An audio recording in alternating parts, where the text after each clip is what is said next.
PV. അൻവറിന്റെ strategy അത് മറ്റ് പല രീതിയിലുമാണ്. അദ്ദേഹം മുന്നോട്ട് വെച്ചിട്ടുള്ള കാര്യങ്ങളും അദ്ദേഹം പറഞ്ഞിട്ടുള്ള കാര്യങ്ങളും അദ്ദേഹം ചെയ്തിട്ടുള്ള കാര്യങ്ങളൊക്കെ മറ്റു പലതുമായിരുന്നു. പി.വി. അൻവറിനെ UDF-നൊപ്പം നിർത്തി ഈ ഇലക്ഷനെ നേരിട്ടിരുന്നെങ്കിൽ ആര്യാടൻ മുഹമ്മദിന്റെ മകനായതുകൊണ്ട് ആര്യാടൻ ഷൗക്കത്തിനെ ഇന്ന് നിങ്ങൾ പറഞ്ഞു വെച്ചാൽ ഞാൻ അതിനെ അംഗീകരിക്കില്ല. അത് നിലമ്പൂരിൽ തന്നെ വേണമായിരുന്നു. ആര്യാടൻ ഷൗക്കത്തിന് മലപ്പുറം ജില്ലയിൽ മറ്റെവിടെയെങ്കിലും ഒക്കെ അക്കോമഡേഷൻ നേരത്തെ കൊടുക്കാമായിരുന്നില്ലേ? അച്ഛൻ മരിച്ചാൽ മകൻ, അല്ലെങ്കിൽ അച്ഛന് ഭർത്താവ് മരിച്ചാൽ ഭാര്യ. അവിടെ ഏറ്റവും ശക്തമായിട്ടുള്ള ഒരു ഫൈറ്റ് കൊണ്ടുവരാൻ സാധിച്ചത് ഒരു പക്ഷേ രാഹുൽ വന്നതുകൊണ്ടാണ്. ഏറ്റവും വലിയ വിമർശനം ഇപ്പൊ പറഞ്ഞതാണ്. ഏറ്റവും വലിയ മതം അധികാര കേന്ദ്രമായി മാറുന്ന ഒരു സാഹചര്യം ജാതിയും തോന്നലാണ്. പ്രതിപക്ഷ നേതാവ് വി.ഡി. സതീശൻ ഒരു മുക്കാൽ പിണറായി പെരുമാറുന്നു എന്ന് പി.വി. അൻവർ അദ്ദേഹത്തിന് ശരിയെന്ന് തോന്നുന്ന നിലപാടിലാണ് അദ്ദേഹം മുന്നോട്ട് പോകുന്നത്. നമസ്കാരം. നേഷൻ ഫസ്റ്റിൽ ഇന്ന് അതിഥിയായുള്ളത് ഡോക്ടർ സോയ ജോസഫാണ്. യൂത്ത് കോൺഗ്രസിന്റെ സംസ്ഥാന ജനറൽ സെക്രട്ടറിയാണ്. നമസ്കാരം. നമസ്കാരം. സൈബർ ഇടങ്ങളിൽ ഏറെ വൈറലാണിപ്പോൾ. നിലമ്പൂർ ഉപതെരഞ്ഞെടുപ്പ് കഴിഞ്ഞതോടുകൂടി കോൺഗ്രസിന്റെ പെൺപുലി എന്നൊക്കെ പറഞ്ഞിട്ട് പല കമന്റുകളും പല പേജിലും കാണുന്നുണ്ട്. സത്യത്തിൽ നിലമ്പൂരിലെ ഇത്രയും ദിവസത്തെ പ്രവർത്തനത്തിൽ നിന്ന് നിലമ്പൂരിന്റെ റിസൾട്ട് എന്താണ്? 2000 വോട്ടിന്റെ ഭൂരിപക്ഷമാണ് LDF പറഞ്ഞിട്ടുള്ളത്. അല്ല, വലിയ ആത്മവിശ്വാസം തുടക്കം മുതൽ തന്നെ. കാരണം എനിക്ക് വളരെ അടുത്തറിയാവുന്ന കുറേ മനുഷ്യരും അടുത്തറിയാവുന്ന ഒരു ഇടവും കൂടിയാണ്. അപ്പോൾ അത്തരത്തിലൊരു യഥാർത്ഥത്തിൽ വളരെ UDF-ന് ബേസ് ഉള്ള ഒരു സ്ഥലമാണ്. എത്രയോ വർഷങ്ങൾ ആര്യാടൻ മുഹമ്മദ് എന്ന് പറയുന്ന ഒരാൾ ഉണ്ടാക്കിയെടുത്ത ഒരു മണ്ണാണത്. അപ്പോൾ അതിൽ കഴിഞ്ഞ 10 വർഷത്തെ അൻവർ വന്നത് നമുക്കറിയാം. അൻവറുമായി ബന്ധപ്പെട്ടുള്ള രാഷ്ട്രീയമായിട്ടുള്ള മാറ്റങ്ങളും ഒക്കെ നമുക്കറിയാം. അതൊരു പ്രത്യേക സാഹചര്യത്തിലാണ്. അല്ലാതെ സാധാരണ UDF-ൽ നിന്ന് LDF-ലേക്ക് മാറിയ ഒരു മണ്ഡലമൊന്നുമല്ല. അത് അൻവർ എന്ന് പറയുന്ന ഒരു പ്രത്യേക സാഹചര്യത്തിൽ ഉണ്ടായ രാഷ്ട്രീയ മാറ്റത്തിന്റെ ഭാഗമായിട്ടുള്ള ഒരു വിജയം മാത്രമായിരുന്നു അത്. അപ്പം അത്തരത്തിൽ അതിനെ തിരിച്ചു പിടിക്കുക. കാരണം അൻവറിനെ സംബന്ധിച്ചൊരു നെഗറ്റിവിറ്റി വന്നു. കാരണം 9 കൊല്ലം ഉണ്ടായിട്ട് പോലും അതിൽ ഒരു ഭൂരിപക്ഷം സമയം അവിടെ ഉണ്ടായിരുന്നില്ല ഒരു MLA. അത് വളരെ പ്രധാനപ്പെട്ട ഒരു കാര്യമാണ്. അപ്പോൾ പിന്നെ ഈ തരത്തിൽ അവർ വോട്ട് ചെയ്തു കൊടുത്ത ഒരു മുന്നണിക്ക്, അല്ലെങ്കിൽ ഇടതുപക്ഷത്തിന്റെ പിന്തുണയോടുകൂടെ വന്ന ഒരാൾ, അയാൾ പാതി വഴിയിൽ ഇട്ടിട്ട് പോയി എന്ന് പറയുന്ന ഒരു സാധനം അവിടെ വളരെ കൃത്യമായിട്ട് ആളുകൾക്ക് റിഫ്ലക്റ്റ് ചെയ്തിട്ടുണ്ട്. അപ്പോൾ അതുകൂടാതെ 9 കൊല്ലം എന്ന് പറയുന്നത് ഒന്നും കിട്ടാതിരുന്നൊരു 9 കൊല്ലമാണ്. അപ്പോൾ അവിടെ ഈ പറയുന്നത് പോലെ കോളേജുമായി ബന്ധപ്പെട്ട്, അവിടുത്തെ ബൈപ്പാസുമായി ബന്ധപ്പെട്ട് ഒരുപാട് കാര്യങ്ങൾ, ഒരുപാട് തടസ്സങ്ങൾ, പ്രശ്നങ്ങൾ, ഒരു തരത്തിലുള്ള മുന്നോട്ട് പോക്ക് ഉണ്ടായി. UDF പറയുമ്പോഴും ഇന്നലെ പോലും പി.വി. അൻവർ പറഞ്ഞത്, അതായത് ഇലക്ഷൻ വോട്ടിടുന്ന ദിവസം അൻവർ പറഞ്ഞു, ഈ പോളിംഗ് ബൂത്ത് നിൽക്കുന്ന സ്കൂളിന്റെ ഒരു ചെറിയ ഓടയുടെ പണിക്ക് പോലും പി.വി. അൻവർ നേരിട്ട് വന്ന് നിന്ന് ചെയ്യിച്ചതാണ്. ഇവിടുത്തെ ജനങ്ങൾക്ക് അറിയാമല്ലോ. അവിടുത്തെ മേജർ പ്രോജക്റ്റുകൾ, ഒരു കോളേജ്, കാരണം ഉമ്മൻചാണ്ടി സർക്കാരിന്റെ അവസാന സമയത്ത് കൊടുത്തിട്ടുള്ള എല്ലാ അസംബ്ലി നിയോജകമണ്ഡലങ്ങളിലും ഒരു കോളേജ്, പലയിടങ്ങളിലും കോളേജുകൾ വന്നു, ഒരുപാട് കോഴ്സുകൾ വന്നു, ഒരുപാട് അധ്യാപകരെ, പെർമനന്റ് അധ്യാപകരെ പോലും വെക്കുന്ന സംവിധാനങ്ങൾ ഉണ്ടായി. അവിടെ ഇപ്പോഴും ഒന്നുമില്ല. ആ ചോദ്യം അപ്പോ ആര്യാടൻ മുഹമ്മദിലേക്ക് നീളും. ഇല്ല, അദ്ദേഹത്തിന്റെ അവസാന സമയത്താണ്, ഉമ്മൻചാണ്ടി സർക്കാർ അവസാന സമയത്താണ് കോളേജ് നൽകിയത്. അപ്പം മറ്റ് പലയിടങ്ങളിലും ഇടതുപക്ഷ MLA-മാരുള്ള ഇടങ്ങളിൽ പോലും കോളേജുകൾ വലിയ രീതിയിൽ ഡെവലപ്പ് ചെയ്തു. അപ്പം എന്തുകൊണ്ട് അത് ഉണ്ടായില്ല? അതുപോലെ 16-ൽ ഫണ്ട് പാസ്സാക്കിയ നിലമ്പൂർ ബൈപ്പാസ്, നിങ്ങൾ അവിടെ പോയിട്ടുണ്ടായിരുന്നെങ്കിൽ നിങ്ങൾക്ക് അറിയായിരുന്നു. കാരണം ഈ വഴിക്കടവ് മുതൽ നിലമ്പൂർ, ചന്തക്കുന്ന് പ്രദേശങ്ങളിൽ ഉണ്ടാകുന്ന വലിയ ട്രാഫിക്കിന്റെ പ്രശ്നമുണ്ട്. ഇലക്ഷൻ സമയത്ത് അവിടുത്തെ ആളുകൾ, മനുഷ്യരും ആ വിഷയത്തിലാണ് ഇടയ്ക്ക് ഒരു ലീഗ് നേതാവിന്റെ, ലീഗ് MLA-യുടെ ഒരു നിയമസഭയിൽ ആവശ്യം വൈറലായിട്ടുണ്ടായിരുന്നു, അവിടെ മെട്രോ വേണം എന്ന് പറഞ്ഞിട്ട്. മലപ്പുറത്തുമായിട്ട് ബന്ധപ്പെട്ട് മലപ്പുറത്തിന് മെട്രോ ആവാലോ. അല്ല, സ്വാഭാവികമായിട്ടും. അല്ല, അദ്ദേഹത്തിന്റെ ആവശ്യം ന്യായമാണ്. അദ്ദേഹം മെട്രോ മോഡലിൽ ഒരു പദ്ധതി വേണം എന്നാണ് പറഞ്ഞത്. കാരണം ഒരുപാട് ഈ പറയുന്നത് പോലെ അവിടുത്തെ ഒരു ഭൂപ്രകൃതി തന്നെ വ്യത്യസ്തമായിട്ടുള്ള ഒരു കാര്യമാണ്. നമ്മൾ അവിടുത്തെ പഞ്ചായത്തുകളിലേക്ക് ചെല്ലുമ്പോൾ അറിയാം, ഓരോ പഞ്ചായത്തിന് ഇങ്ങനെ ചുറ്റും പുഴയാണ്, അതിനിടയിൽ കാടുകൾ. കാരണം പണ്ട് എനിക്ക് ഓർമ്മയുണ്ട്, നമ്മുടെ ബന്ധുക്കൾ ഉൾപ്പെടെയുള്ള ആളുകൾ, കാരണം ട്രാൻസ്പോർട്ട് എന്ന് പറയുന്നത് പോസിബിൾ ആയിരുന്നില്ല. ഈ പറയുന്നത് പോലെ ബസ്സിലോ റോഡിലൂടെ സഞ്ചരിച്ചെത്താൻ കഴിയാത്ത പലയിടങ്ങളും അവിടെ ഉണ്ടായിരുന്നു. ഈ പാലങ്ങൾ എന്ന് പറയുന്നത് അവിടുത്തെ ഏറ്റവും അടിസ്ഥാനപരമായ വികസനങ്ങൾ എന്ന് പറയുന്നത് പാലങ്ങളും റോഡുകളും ആയിരുന്നു, പ്രത്യേകിച്ച് ഈ വളരെ ഉൾപ്രദേശങ്ങളിൽ. അപ്പം അത് മുഴുവൻ പൂർത്തിയായി കഴിഞ്ഞു. ഇപ്പം അവിടെ ആളുകൾക്ക് ജോലിക്ക് പോകാനോ വിദ്യാഭ്യാസത്തിന് പോകാനൊന്നും പ്രയാസമില്ലാത്തൊരു നാടായി അത് മാറിയില്ലേ? അത് കുറെ കൂടെ പ്രോപ്പറായി കമ്മ്യൂണിക്കേറ്റ് ചെയ്യണമായിരുന്നു. 10-40 കൊല്ലം അദ്ദേഹം ആര്യാടൻ മുഹമ്മദ് ഉണ്ടാക്കി വെച്ച വികസനങ്ങളെ പറ്റി ആളുകളെ കുറെ കൂടെ. എന്റെ ചോദ്യം, 40 കൊല്ലം അല്ലെങ്കിൽ 35 കൊല്ലം വികസനത്തിൽ ഊന്നിക്കൊണ്ട് ആര്യാടൻ മുഹമ്മദ് നിലമ്പൂരിനെ നയിച്ചെങ്കിൽ അദ്ദേഹത്തിന് ശേഷം എന്തുകൊണ്ടാണ് ആര്യാടൻ ഷൗക്കത്തിന് പരാജയം നേരിടുന്നത്? ഞാൻ പറഞ്ഞല്ലോ, അത് വേറെ ഒരു പൊളിറ്റിക്കൽ സിറ്റുവേഷൻ ആയിരുന്നു. അൻവർ വന്നത് ഒരിക്കലും അത് അത്തരത്തിലൊരു സാഹചര്യമായിട്ട് മനസ്സിലായി. അത് ആര്യാടൻ മുഹമ്മദിന്റെ വികസനങ്ങൾക്ക് മേലുണ്ടായിട്ടുള്ള പരാജയമാണ് എന്നുള്ളതല്ല. പി.വി. അൻവറിന്റെ സ്ട്രാറ്റജി അത് മറ്റ് പല രീതിയിലുമാണ്. അദ്ദേഹം മുന്നോട്ട് വെച്ചിട്ടുള്ള കാര്യങ്ങളും അദ്ദേഹം പറഞ്ഞിട്ടുള്ള കാര്യങ്ങളും അദ്ദേഹം ചെയ്തിട്ടുള്ള കാര്യങ്ങളൊക്കെ മറ്റു പലതുമായിരുന്നു. അവിടെയാണ് ആ പുതിയ ചോദ്യം ഉയരുന്നത്. ഒരു ചതുഷ്കോണ മത്സരം നടന്ന നിലമ്പൂരിൽ BJPക്ക് എന്തെങ്കിലും ചെയ്യാനുണ്ടോ എന്ന് ചോദിച്ചാൽ ഇല്ല എന്ന് തന്നെയാണ് ഉത്തരം. എങ്കിൽ പോലും അവരെ ചെറുതായി കാണുന്നില്ല. അവരെ പുതിയ സംസ്ഥാന അധ്യക്ഷൻ വന്നിട്ടുള്ള ആദ്യ തെരഞ്ഞെടുപ്പ് അവരെന്താണ് കരുതി വെച്ചിരിക്കുന്നത് കണ്ടറിയാം. സ്വാഭാവികമായിട്ടും PV അൻവറിനെ UDF-നൊപ്പം നിർത്തി ഈ ഇലക്ഷനെ നേരിട്ടിരുന്നെങ്കിൽ ഇത്രയും റിസ്ക് എടുക്കേണ്ട ആവശ്യം ഇന്നലെ പോലും നേതാക്കന്മാർ പറഞ്ഞല്ലോ. അപ്പൊ അദ്ദേഹം ഉന്നയിക്കുന്ന, അദ്ദേഹം പറഞ്ഞ രാഷ്ട്രീയത്തോട് നമുക്ക് എതിർപ്പില്ല. പിണറായി വിജയനെതിരായി പറഞ്ഞ ആരോപണങ്ങളൊക്കെ ഇപ്പോഴും അന്തരീക്ഷത്തിലുണ്ട്. അക്കാര്യത്തിലൊന്നും നമ്മൾ സംശയം പ്രകടിപ്പിക്കുന്നില്ല. അതൊക്കെ അവിടെ തന്നെ നിൽക്കുമ്പോഴും അദ്ദേഹം മുന്നോട്ട് വെച്ചിട്ടുള്ള ചില വാദഗതികൾ അല്ലെങ്കിൽ സ്ഥാനാർത്ഥിക്കെതിരെ ഉന്നയിച്ച ആരോപണങ്ങൾ വളരെ വ്യക്തിപരമായിട്ടുള്ള വ്യക്തിഹത്യ നടത്തുക പോലെയുള്ള മോശപ്പെട്ട പ്രവണതകളാണ്. പ്രത്യേകിച്ചും രാഷ്ട്രീയത്തിൽ അതിന് നൈതികമായിട്ടുള്ള ന്യായമായിട്ടുള്ള രാഷ്ട്രീയത്തിൽ നിൽക്കുമ്പോൾ, നിങ്ങൾ XOR എന്ത് പൊളിറ്റിക്കൽ പാർട്ടിയിൽ നിൽക്കുമ്പോഴും അതിന് ചില സാമാന്യ മര്യാദകളുടെ സീമകളുണ്ട്. ഞാൻ ചോദിക്കട്ടെ, ഒരു സിറ്റിംഗ് MLA അവരുടെ മുന്നണിയിൽ നിന്ന് കലാപക്കൊടി ഉയർത്തിക്കൊണ്ട് പുറത്തു വരുന്നു, അദ്ദേഹം രാജിവെക്കുന്നു, അവരുടെ ഔദാര്യത്തിൽ ജയിച്ചത് എനിക്ക് വേണ്ട, രാജിവെക്കുന്നു, UDF-ലേക്ക് വരാൻ താല്പര്യം കാണിക്കുന്നു. അപ്പോൾ ഇത് നിലമ്പൂരായതുകൊണ്ടും ആര്യാടൻ മുഹമ്മദിന്റെ മകൻ ആര്യാടൻ ഷൗക്കത്തിനെ അക്കോമഡേറ്റ് ചെയ്യേണ്ടതുകൊണ്ട് മാത്രമാണ് PV അൻവറിനെ അടുപ്പിക്കാഞ്ഞതെന്ന് അല്ല, അത്തരത്തിലൊരു വാദഗതി ശരിയല്ലല്ലോ. ആര്യാടൻ മുഹമ്മദിന്റെ മകനായതുകൊണ്ട് ആര്യാടൻ ഷൗക്കത്തിനെ എന്ന് നിങ്ങൾ പറഞ്ഞു വെച്ചാൽ ഞാൻ അതിനെ അംഗീകരിക്കില്ല. അദ്ദേഹം വളരെ കൃത്യമായി ഇന്ത്യയിലെ തന്നെ ഏറ്റവും മികച്ച പഞ്ചായത്ത് പ്രസിഡന്റായി, ഏറ്റവും നല്ല മുനിസിപ്പാലിറ്റിയുടെ ചെയർമാനായി ഒക്കെ ഒരുപാട് പ്രവർത്തനങ്ങൾ നമ്മൾ എന്താ ഒരു MLA സാധാരണ ചെയ്യുക? MLA ചെയ്യും, റോഡ് ഉണ്ടാക്കും, പാലം ഉണ്ടാക്കും, ബൈപ്പാസ് ഉണ്ടാക്കും, ഇതൊക്കെ ഉണ്ടാക്കും. ഞാൻ പറഞ്ഞല്ലോ, ആ പൊളിറ്റിക്കൽ സിറ്റുവേഷൻ ഇസ് ഡിഫറെന്റ്. ഇപ്പം അതിൽ മാറ്റം വന്നു. ഞാൻ പറയുന്നത് അവിടെ വലിയ ട്രൈബൽ മേഖല ഉണ്ടായിരുന്ന സ്ഥലം, ഞാനൊക്കെ അവിടെ ജനിച്ചു വളർന്ന ഒരാളാണ്. അപ്പോൾ അവിടെ എൻ്റെ ക്ലാസ്സിൽ പഠിക്കുന്ന കുട്ടികൾ, ഞങ്ങൾ 9ലും 10ലും ഒക്കെ പഠിക്കുമ്പോൾ വിവാഹം കഴിഞ്ഞു പോകുന്ന കുട്ടികൾ അവിടെ ധാരാളം ഉണ്ടായിരുന്നു. അപ്പം അതുപോലെ തന്നെ ഈ ശൈശവ വിവാഹത്തിൻ്റെ അത്തരത്തിലൊക്കെയുള്ള വിദ്യാഭ്യാസമില്ലായ്മയുടെ ഒക്കെ പ്രശ്നങ്ങൾ ആ നാട്ടിലുണ്ടായിരുന്നു. അപ്പം അത്തരം വിഷയങ്ങളൊക്കെ അഡ്രസ്സ് ചെയ്ത ഒരാളാണ്. ഇപ്പോൾ സദ്ഗമയ പോലെയുള്ള, ജ്യോതിർഗമയ പോലെയുള്ള പദ്ധതികൾ, 4ാം ക്ലാസ് വരെയുള്ള മുഴുവൻ മനുഷ്യർക്കും പ്രാഥമികമായ വിദ്യാഭ്യാസം സ്ത്രീകൾക്ക് കൊടുക്കുക എന്ന് പറയുന്ന വലിയ പദ്ധതികൾ ട്രൈബൽ മേഖലയിൽ. കാരണം ഞാൻ അവിടെ കുടുംബസംഗമത്തിന് പോയപ്പോൾ ഒരു സ്ത്രീ, ലീല എന്ന് പറയുന്ന തൊഴിലുറപ്പിന് പോകുന്ന ഒരു സ്ത്രീ, അപ്പോൾ ഞാൻ ചോദിച്ചു, ചേച്ചി എന്താണ് കുട്ടികളൊക്കെ എന്ത് ചെയ്യുന്നത്? അപ്പം എൻ്റെ മൂന്നാമത്തെ മകൾ ഹൗസ് സർജൻസി ചെയ്യാണ്. വലിയ അഭിമാനത്തോടു കൂടിയാണ് അമ്മ പറയുന്നത്. അപ്പം ഇതൊക്കെ ആ ട്രൈബൽ ആര്യാടൻ ഷൗക്കത്തിനെ ഒരിക്കലും ഞാൻ ചെറുതായി കണ്ടില്ല. അദ്ദേഹം താങ്കൾ പറയുന്നത് ഈ ഒരു വാദം ഉന്നയിച്ചതുകൊണ്ട് ആര്യാടൻ മുഹമ്മദിന്റെ മകനായ നിലമ്പൂരിന്റെ തദ്ദേശികമായ സർക്കാരിനെ നേരെ നയിച്ചയാൾ, നിലമ്പൂർ മുനിസിപ്പാലിറ്റിയുടെ ആദ്യത്തെ അധ്യക്ഷനായി വന്നാൽ ഇതൊക്കെ ഞാൻ അംഗീകരിക്കുന്നു. പക്ഷേ അത് നിലമ്പൂരിൽ തന്നെ വേണമായിരുന്നു. ആര്യാടൻ ഷൗക്കത്തിന് മലപ്പുറം ജില്ലയിൽ മറ്റെവിടെയെങ്കിലും ഒക്കെ അക്കോമഡേഷൻ നേരത്തെയും കൊടുക്കാമായിരുന്നില്ലേ കോൺഗ്രസിന്?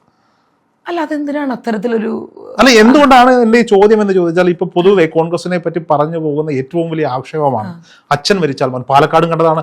അച്ഛൻ മരിച്ചാൽ മകൻ, അല്ലെങ്കിൽ അച്ഛന് ഭർത്താവ് മരിച്ചാൽ ഭാര്യ. പാലക്കാട് എന്താ കണ്ടേ?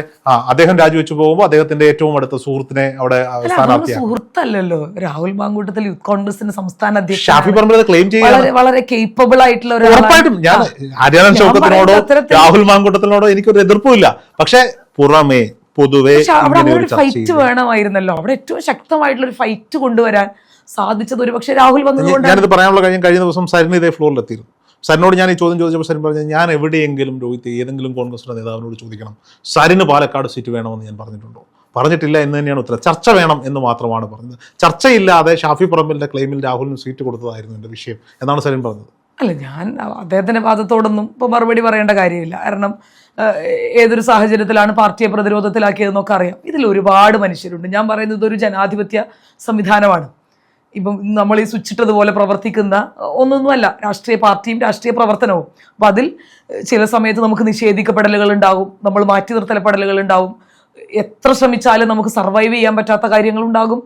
ഇത് വലിയ കഠിന പ്രയത്നം ആവശ്യമുള്ള ഒരു മേഖല തന്നെയാണ്. കോൺഗ്രസ് പാർട്ടിയുടെ പോസിറ്റീവും നെഗറ്റീവും ഇത് ഏറ്റവും വലിയ ജനാധിപത്യ പാർട്ടിയാണ് എന്നുള്ളതാണ്. അല്ല, തീർച്ചയായും ഞാൻ സ്വയം വിമർശനാത്മകമായി ഇപ്പൊ ഞാൻ ഇന്ന് രാവിലെ നടന്ന പരിപാടിയിൽ പോലും ഞാൻ പറഞ്ഞു, കക്ഷി രാഷ്ട്രീയത്തിന് പരിമിതികളുണ്ട്. അപ്പൊ അവിടെ ചോദിച്ചു, ഈ മതവും രാഷ്ട്രീയവുമായി കണക്ട് ചെയ്യുന്നു എന്ന് പറയുമ്പോൾ, ജനാധിപത്യത്തിന്റെ സിസ്റ്റത്തിൽ നിന്നുകൊണ്ട് ഭരണകൂട നിർമ്മാണത്തിലേക്ക് പോകുമ്പോൾ എല്ലാ രാഷ്ട്രീയ കക്ഷികൾക്കും പരിമിതികളുണ്ട്. XOR എല്ലാവർക്കും പരിമിതികളുണ്ട്. അപ്പോൾ രാഷ്ട്രീയത്തിന് പരിമിതിയുണ്ട്. അത്തരം പരിമിതികളെ അതിൻ്റെ ഏറ്റവും ക്രൂഷ്യലായ സമയത്ത് നിന്നുകൊണ്ട് ആ രാഷ്ട്രീയ പ്രസ്ഥാനത്തെ പ്രതിരോധത്തിലാക്കുക എന്നുള്ളത് ഒരിക്കലും ശരിയല്ലാത്ത നടപടിയാണ്. ഇപ്പോഴത്തെ സാഹചര്യത്തിൽ നിലമ്പൂരിൽ UDF കിട്ടാവുന്ന ഏറ്റവും ആപ്റ്റായ സ്ഥാനാർത്ഥി ആയിരുന്നു ആര്യാടൻ ഷൗക്കത്ത് എന്ന് ഈ റിസൾട്ട് തെളിയിക്കുമോ? തീർച്ചയായിട്ടും, സംശയമില്ല. LDF കോൺഫിഡന്റോടെ പറയാണ് അവർ ജയിക്കുമെന്ന്. അല്ല, അത് ഞാൻ പറയാം, അതിപ്പോ നമ്മൾ ഈ എല്ലാ സമയത്തും അത് പറയുമല്ലോ, തെരഞ്ഞെടുപ്പിന്റെ അവസാന സമയം വരെ ദണ്ണി കഴിയുന്നത് വരെ ആർക്കും ജയിക്കാം. എംസ്വരാജ് ഇന്നലെ രാത്രി തന്നെ പെട്ടി പാക്ക് ചെയ്ത് യാത്ര. അല്ല, അതൊക്കെ നമ്മളതായത് അങ്ങനെ കാണേണ്ട ആവശ്യമില്ല. അദ്ദേഹം എവിടെയാണോ ജീവിച്ചിരുന്ന സ്ഥലത്തേക്ക് തിരിച്ചു പോവുകയാണ്. ഇപ്പൊ കുറെ ആളുകൾ അതിനെപ്പറ്റി പോസ്റ്റ് ഇടുന്നുണ്ട്. ഞാൻ പറഞ്ഞത് സ്വാഭാവികതയല്ലേ, അതിലൊന്നും നമ്മൾ അത്തരത്തിൽ ട്രോളുകളൊന്നും മുന്നോട്ട് വെക്കേണ്ട ആവശ്യമില്ല. അത് സ്വാഭാവികതയാണ്. ഞാൻ ആ സ്വാഭാവികതയെ മാത്രമാണ് അംഗീകരിക്കാൻ മനുഷ്യരോട് പറയുന്നത്. അപ്പൊ അദ്ദേഹത്തിന്റെ സ്വാഭാവികതയിൽ അദ്ദേഹം പോട്ടെ. അപ്പൊ നിലമ്പൂർ തെരഞ്ഞെടുപ്പ് കഴിഞ്ഞു, അവിടേക്ക് നമ്മൾ കൂടുതൽ ചർച്ചകളിലേക്ക് പോകാൻ ആഗ്രഹിക്കുന്നില്ല. സ്വാഭാവികമായും UDF ഒരു കുറച്ച് 10 മാസങ്ങൾക്കകം ഇലക്ഷനെ നേരിടണം. കേരളം ഇലക്ഷനെ നേരിടാൻ പോവുകയാണ്. 9 വർഷങ്ങൾക്ക് അപ്പുറം പിണറായി വിജയൻ സർക്കാരിനെ താഴെ ഇറക്കണമെന്ന് ആഗ്രഹിക്കുന്ന ഒരു ജനവിഭാഗം കേരളത്തിലുണ്ട് എന്ന കാര്യം എല്ലാവർക്കും അറിവുള്ളതാണ്. പക്ഷെ എന്താണ് UDFന്റെ സ്ട്രാറ്റജി? എന്താണ് UDFന്റെ പ്ലാൻ? അല്ല, തീർച്ചയായിട്ടും ഈ പറയുന്നത് പോലെ ആന്റി ഇൻക്യുബൻസി വലിയൊരു ഫാക്ടറാണ്. അതുകൊണ്ട് തന്നെ അത് മാത്രം എന്നുള്ളതല്ല, അതുകൊണ്ട് തന്നെ വലിയ രീതിയിലുള്ള ഒരു മുന്നേറ്റം ഉണ്ടാക്കാൻ കഴിയും. അതാണ് ഏറ്റവും പ്രധാനപ്പെട്ടത്. എന്തുകൊണ്ടാണ്?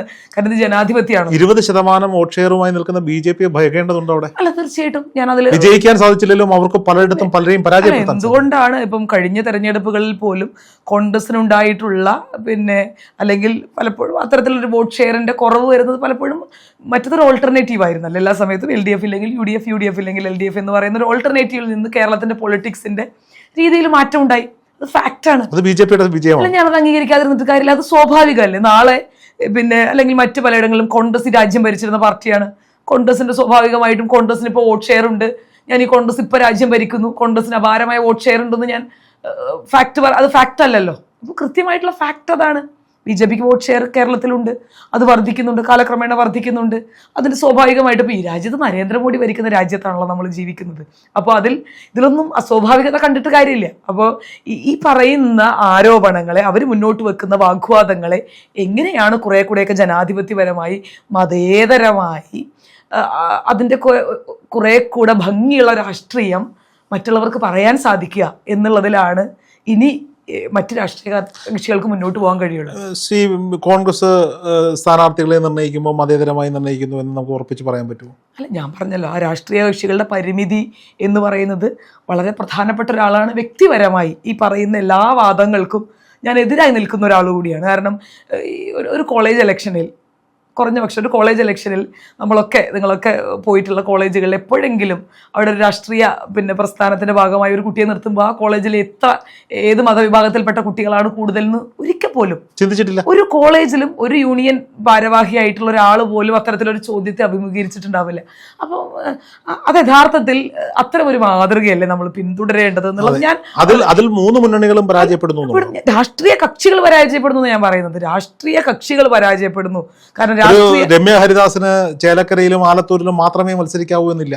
ഒരു കൊടുക്കുന്ന സുരേഷിനും മാത്രമേ മത്സരിക്കാവൂ. കക്ഷി രാഷ്ട്രീയത്തിന്റെ പരിമിതികൾ പലപ്പോഴും കാരണം അത് എന്തുകൊണ്ടാണെന്ന് വെച്ച് കഴിഞ്ഞാൽ കുറെ കൂടെ മതം അധികാര കേന്ദ്രമായി മാറുന്ന ഒരു സാഹചര്യം, മതവും ജാതിയും ഒക്കെ അത്തരം കാര്യങ്ങൾ അധികാര കേന്ദ്രങ്ങളായി മാറുകയും അവർ കുറെ കൂടെ അതോറിറ്റേറ്റീവായിട്ട് ഇതിനെ ഡിറ്റർമൈൻ ചെയ്യാൻ കഴിയുന്ന ഫോഴ്സുകളാണെന്ന് സ്വയം ചിന്തിക്കുകയാണ്.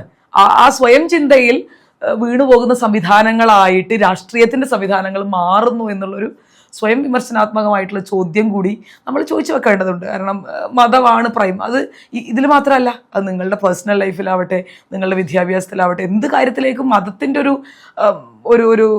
ഇന്റർവീൻ ചെയ്യുന്നതിൻ്റെ കടുപ്പം കൂടി വരുന്നൊരു കാലമാണ്. ഭരണകൂടമാണ് അത് കുത്തിവെക്കുന്നതെന്ന് ഞാൻ പറയും. അല്ല, നമുക്കിടയിലില്ല, ഞങ്ങൾക്കിടയിലില്ല. ഇല്ല, മനുഷ്യർക്കിടയിൽ വിദ്യാലയത്തിലേക്ക് പോകുമ്പോൾ നീ ഒരു ന്യൂനപക്ഷ വിഭാഗത്തിന്റെ ആളായതുകൊണ്ട് നിനക്ക് ഇത്ര ശതമാനം റിസർവേഷൻ ഇരിക്കും. അല്ല, അതില്ല. പക്ഷെ നിങ്ങളുടെ മകളുടെ വിവാഹം വരുമ്പോൾ നിങ്ങളുടെ സെക്യുലറിസം കോംപ്രമൈസ് ചെയ്യാനൊന്നും തയ്യാറാവില്ല. അത് മാറിക്കൊണ്ടിരിക്കുന്നുണ്ട് തലമുറ. തോന്നലാണ് കുറേയൊക്കെ. അതിൻ്റെ ഒരു നമ്മൾ വിചാരിക്കും കുറെ കൂടെ പുരോഗമനമായി വരുമ്പോൾ എല്ലാവരും അങ്ങനെയല്ലേ ചിന്തിക്കേണ്ടതെന്ന് തോന്നും. പക്ഷെ നേരെ കുറെ കൂടെ റിവേഴ്സ് പോകുന്ന സാഹചര്യങ്ങളും ഉണ്ടാവുന്നുണ്ട് എന്നുള്ളതാണ്. നമ്മളിപ്പം സയന്റിഫിക്കായിട്ട് നമ്മൾ മുന്നോട്ടാണ് പോകേണ്ടത് അല്ലേ? ഇപ്പൊ സയന്റിഫിക് ആയിട്ട് മുന്നോട്ടാണ് പോകേണ്ടത്. പക്ഷേ പലപ്പോഴും അത് പിന്നോട്ടടിക്കുന്ന ഒരു സാഹചര്യം കൂടെ, സാമൂഹ്യ സാഹചര്യം കൂടെ ഈ നാട്ടിലുണ്ട് എന്നാണ് എനിക്ക് തോന്നുന്നു. ഞാനിത് ഈ ചോദ്യത്തിലേക്ക് വരാൻ കാരണം ഇപ്പോൾ കഴിഞ്ഞ നിലമ്പൂർ ഉപതെരഞ്ഞെടുപ്പിലെ ഏറ്റവും വലിയ ചർച്ചാ വിഷയം വർഗീയ കക്ഷികളോട് സന്ധി ചേർന്നോ, ജമാഅത്തും PDPയും ഒക്കെ അവിടെ ചോദ്യചിഹ്നങ്ങളായി നിൽക്കുന്നത് രണ്ട് മുന്നണികളിൽ നമ്മൾ കണ്ടതാണ്. ഈ സ്വയം അധികാര കേന്ദ്രങ്ങളാണ്, മതങ്ങളെ കൊണ്ട് എന്തെങ്കിലുമൊക്കെ ചെയ്യാൻ കഴിയുന്നു എന്നുള്ള ബോധ്യങ്ങൾ ഉണ്ടാക്കാൻ, അവരുടെ നിലനിൽപ്പാണ് അവർക്ക് പ്രശ്നം. അപ്പൊ ആ നിലനിൽപ്പിലേക്ക് നമ്മൾ ആക്കം കൂട്ടേണ്ടതുണ്ടോ എന്നുള്ളത് നമ്മൾ ചിന്തിക്കും. ചോദ്യത്തിലേക്ക് വരാം. നിയമസഭാ തെരഞ്ഞെടുപ്പിൽ എന്താണ് UDF മുന്നോട്ട് വെക്കാൻ പോകുന്നതെന്ന് ഇപ്പോൾ അത് ഒരു യൂത്ത് കോൺഗ്രസിന്റെ സംസ്ഥാന ജനറൽ സെക്രട്ടറിയോട് ചോദിക്കേണ്ട ചോദ്യമല്ല, അത് കൃത്യമായി സണ്ണി ജോസഫിനോടോ VD സതീശനോടോ അല്ലെങ്കിൽ KC വേണുഗോപാലിനോടോ ചോദിക്കേണ്ട ചോദ്യം. എങ്കിലും താങ്കൾ കാണുന്ന ഒരു മാർഗം എന്തായാലും? ഞാൻ മനസ്സിലാക്കുന്നത് UDFലെ ഘടകകക്ഷികൾ ഏറ്റവും മികച്ച രീതിയിൽ സഹകരിച്ച് മുന്നോട്ട് പോകുന്ന, കാരണം കോൺഗ്രസും ലീഗും ഒക്കെ തമ്മിൽ ഏറ്റവും ഐക്യത്തോടുകൂടെ ഒരു അഭിപ്രായ വ്യത്യാസത്തിന്റെ ഒരു ഇടപോലുമില്ലാതെ പോകുന്ന ഒരു കാലഘട്ടമാണ്. ഈ വിട്ടുപോയ ഘടകകക്ഷികളെ UDFലേക്ക് തിരികെ കൊണ്ടുവരണം. തീർച്ചയായും പല ആളുകൾക്കും അത്തരത്തിലുള്ള ഒരു അഭിപ്രായം, പല മുതിർന്ന നേതാക്കളുമായി സംസാരിക്കുമ്പോൾ പോലും അത്തരത്തിലുള്ള അഭിപ്രായങ്ങൾ പങ്കുവെക്കുന്നുണ്ട്. കാരണം മുന്നണി വിപുലീകരണം എപ്പോഴും ഒരു ഇത്തരത്തിലൊരു കൂട്ടുകക്ഷി ഭരണത്തെ അല്ലെങ്കിൽ കൂട്ടുകക്ഷി ഭരണകൂടം ഉണ്ടാക്കാൻ കഴിയുന്ന തരത്തിലേക്കുള്ള സംവിധാനങ്ങളിലേക്ക് പോകുമ്പോൾ മുന്നണി വിപുലീകരണം ഏറ്റവും പ്രധാനപ്പെട്ടിട്ടുള്ള ഒരു കാര്യമാണ്. അത് തീർച്ചയായും സാധിക്കുന്ന തരത്തിലൊക്കെ ചെയ്യണം എന്നുള്ളത് തന്നെയാണ് അഭിപ്രായം. അത് കുറെ കൂടെ കരുതലോടുകൂടെ, കാരണം എപ്പോഴും നമുക്ക് തലവേദനയായി മാറുന്ന അല്ലെങ്കിൽ നമ്മളോട് കൂടുതൽ ബാർഗെയിൻ ചെയ്യാൻ കഴിയുന്ന ആളുകളെ കൂടെ കൂട്ടി ഒരു മോശപ്പെട്ട ഭരണകൂടത്തിലേക്ക് കൊണ്ടുപോകുക എന്നുള്ളതല്ല. ഏറ്റവും വിശ്വസ്തയോടുകൂടി എല്ലാ കാലത്തും കൂടെ നിൽക്കാൻ കഴിയുന്ന, രാഷ്ട്രീയമായി നമ്മളോട് അടുപ്പവും നിലപാടും കാണിക്കാൻ കഴിയുന്ന ആളുകളെ ചേർത്ത് പിടിക്കുക എന്നുള്ളത് തന്നെയാണ്. അതുപോലെ തന്നെ പുതിയ ഈ പറയുന്നത് പോലെ കുറെ കൂടെ സ്ട്രാറ്റജിക്കൽ ആയിട്ടുള്ള ഈ കാൻഡിഡേറ്റ്സിന്റെ പ്ലേസ്മെന്റ് തന്നെ വളരെ പ്രധാനപ്പെട്ട ഒരു കാര്യമാണ്. അപ്പോൾ അത്തരം പ്ലേസ്മെന്റുകളിലേക്കൊക്കെ ഈ പാർട്ടി കടന്നു പോകും എന്നുള്ളത് തന്നെയാണ് വിശ്വസിക്കുന്നത്. കഴിഞ്ഞ നിയമസഭാ തെരഞ്ഞെടുപ്പിൽ UDF അവതരിപ്പിച്ച സ്ഥാനാർത്ഥി ലിസ്റ്റ് എനിക്ക് തോന്നുന്നു എക്കാലത്തെയും മികച്ച ഒരു ലിസ്റ്റാണ് അവതരിപ്പിച്ചത്. പക്ഷെ പരാജയപ്പെടേണ്ടി വന്നു അവിടെ. കഴിഞ്ഞ അങ്ങനെ ഒരു അഭിപ്രായം, അത് ആ സമയത്ത് ഒരു പക്ഷേ മികച്ചതെന്ന് പറയാൻ അതിൽ ലഭിക്കാവുന്ന ഏറ്റവും മികച്ച ആളുകളെ നിർത്തുക എന്നുള്ളത് തന്നെയാണല്ലോ എപ്പോഴും നമ്മൾ മുന്നോട്ട് വെക്കുന്ന ഒരു സ്ട്രാറ്റജി. ഏറ്റവും പല രാഷ്ട്രീയ നിരീക്ഷകരും നമ്മൾ പല ചർച്ചകളിലും പറഞ്ഞു കേട്ടിട്ടുള്ളതാണ് UDF അവതരിപ്പിച്ച സ്ഥാനാർത്ഥി ലിസ്റ്റിനെ പറ്റി. മനോഹരമായ സ്ഥാനാർത്ഥി ലിസ്റ്റ് ആയിരുന്നു എന്ന അഭിപ്രായം എല്ലാവരും പറഞ്ഞിട്ടുണ്ട്. പക്ഷെ വലിയ പരാജയം ഒന്നടങ്കം നേരിടേണ്ടി വന്നു. 41 എന്ന് പറയുന്ന ഒരു നാണം കെട്ട തോൽവിയിലേക്ക് പോകേണ്ടി വന്നു. അല്ല, സ്വാഭാവികമായിട്ടും ഈ പറയുന്നത് പോലെ 2 തവണ ഭരണത്തിൽ നിന്ന് മാറി നിൽക്കുക എന്ന് പറയുന്ന സ്വാഭാവികമായിട്ട് കേരളത്തിന്റെ ചരിത്രം അങ്ങനെയൊക്കെ തന്നെയായിരുന്നു ഏകദേശം. അപ്പോൾ ഒന്നുകൂടി എന്ന് പറയുന്നത് ഒരുപക്ഷെ ഒരു രാഷ്ട്രീയ പാർട്ടിയെ സംബന്ധിച്ച് ഒരുപാട് പ്രയാസങ്ങൾ ഉണ്ടാക്കുന്ന കാര്യമാണ്. പാർട്ടിയെ സംബന്ധിച്ച് മാത്രമല്ല, അണികളെ സംബന്ധിച്ച്, അതിന് താഴെക്കിടയിൽ പ്രവർത്തിക്കുന്ന മനുഷ്യരെയൊക്കെ സംബന്ധിച്ച് ജനാധിപത്യത്തിന്റെ സംവിധാനത്തിൽ ഭരണം ഉണ്ടാവുക എന്നുള്ളത് ഏറ്റവും പ്രധാനപ്പെട്ട കാര്യം തന്നെയാണ്. അപ്പോൾ അത് കുറെ കൂടെ കരുതലോടുകൂടെ കാര്യങ്ങൾ ചെയ്യാനുള്ള ഒരു ബോധ്യത്തിലേക്ക് നമ്മൾ വരുമല്ലോ. പലപ്പോഴും വളരെ അനായാസമായി വിജയം ലഭിക്കുന്നു എന്നുള്ള ആത്മവിശ്വാസത്തെക്കാൾ നല്ലത് വലിയ പ്രതിബന്ധങ്ങളുണ്ട്, വലിയ പ്രയാസങ്ങളുണ്ട് എന്നുള്ള തോന്നലിൽ കുറെ കൂടെ കരുതലോടുകൂടി ഇരിക്കുന്ന മനുഷ്യരായി മാറാൻ നമുക്ക് കഴിയും എന്നുള്ളത് തന്നെയാണ്. ഈ പ്രതിപക്ഷ നേതാവ് VD സതീശൻ ഒരു മുക്കാൽ പിണറായിയെ പെരുമാറുന്നു എന്ന് PV അൻവർ പറഞ്ഞു. അദ്ദേഹത്തിന്റെ രീതികൾ പലർക്കും അങ്ങോട്ട് സുഖിക്കുന്നില്ല എന്നുള്ള ഒരു കോൺഗ്രസ് നേതാവ് പെരുമാറേണ്ട രീതിയിലല്ല VD സതീശൻ പെരുമാറുന്നത് എന്ന് പല കോണുകളിൽ നിന്ന് ആക്ഷേപം വരുന്നുണ്ട്. ഒരു കോൺഗ്രസ് നേതാവ് ഇങ്ങനെ പെരുമാറാവൂ എന്ന് എവിടെയെങ്കിലും ചട്ടമുണ്ട്? എങ്ങനെയാണ് ഒരു കോൺഗ്രസ് നേതാവ്? അത് സ്വാഭാവികമായിട്ടും ഈ കോൺഗ്രസിനെ സംബന്ധിച്ച് എപ്പോഴും നമ്മളോട് ആളുകൾ പറയും എന്തുകൊണ്ടാണ് കോൺഗ്രസ് സ്ത്രീകളെ പ്രൊമോട്ട് ചെയ്യുന്നു, ഇതൊക്കെ എപ്പോഴും സമൂഹത്തിൽ വരുന്ന കോൺഗ്രസ് നേതാവ് അങ്ങനെ പെരുമാറുന്നു. കാരണം ഈ രാജ്യത്ത് ഏറ്റവും നല്ല മാതൃക എല്ലാ കാര്യത്തിലും കാണിച്ചിട്ടുള്ള ഒരു പാർട്ടി കോൺഗ്രസ്. എന്തുകൊണ്ട് കോൺഗ്രസ് ആയിരിക്കുന്നു എന്ന് ചോദിക്കുന്നതിൻ്റെ ഉത്തരവ് അത് തന്നെയാണ്. ഇപ്പം നിങ്ങൾ ഈ ഇന്റർനാഷണൽ കോൺഗ്രസ് എന്ന് പറയുന്ന പാർട്ടി എത്രയോ കാലം മുൻപ് വനിതാ അധ്യക്ഷന്മാരെ പ്രദാനം ചെയ്തിട്ടുണ്ട്. രാജ്യത്തിന് പ്രസിഡന്റിനെയും രാജ്യത്തിന് പ്രധാനമന്ത്രിയെയും. ഈ രാജ്യത്ത് കോൺഗ്രസ് കാണിച്ച മാതൃകകളാണ് ഈ രാജ്യത്തുള്ളത്. അപ്പോൾ അതുകൊണ്ട് സ്വാഭാവികമായിട്ടും ഏതെങ്കിലും തരത്തിൽ എന്തുണ്ടാവുമ്പോഴും അത് കോൺഗ്രസിനെ ചോദ്യം ചെയ്യാൻ കഴിയുന്ന ഒന്നാണ് എന്നുള്ള ധാരണ മനുഷ്യർക്കുണ്ടാവും. അതിൽ തെറ്റില്ല.